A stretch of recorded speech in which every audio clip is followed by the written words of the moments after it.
Nxënës të gjimnazit Sulejman Delvina kanë protestuar sot përpara ambienteve të komisariatit të policisë në Delvinë pasi incidenti të rënd të ndodhur në shkollën e tyre. Protesta vjen pas një përplasjeje mes dy nxënësve që përfundoi me përdorimin e një thike, ku një prej tyre është goditur në shpatull.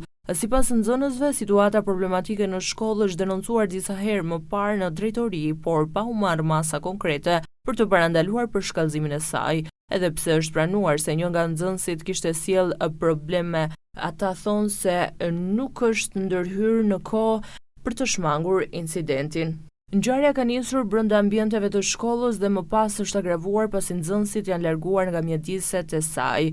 Sipas dëshmive të nxënësve, prindërit nuk janë njoftuar për incidentin dhe nxënësi i përfshirë është lejuar të largohet nga shkolla para përfundimit të orarit mësimor. Ata pretendojnë se kjo situatë është përsëritur edhe herë të tjera duke e krijuar ndjenjë pasigurie mes nxënësve. Nxënësit shprehen se drejtoria e shkollës nuk ka qenë korrekte në trajtimin e rasteve të tilla, duke lejuar nxënësit që shkaktoi konfliktin të largohej nga shkolla që në orën e 5, ndërkohë që procesi mësimor zhvillohet me 6 orë mësimi. Sipas tyre, toleranca dhe mungesa e masave parandaluese kanë krijuar një klimë të pasigurt brenda komunitetit shkollor. Ata kërkojnë që institucionet përkatëse të hetojnë ngjarjen dhe të marrin masa konkrete për të garantuar sigurinë e nxënësve, duke theksuar se shpërfillja e situatave problematike nuk i zgjidh ato, por përkundrazi mund të çojë në pasoja edhe më të rënda.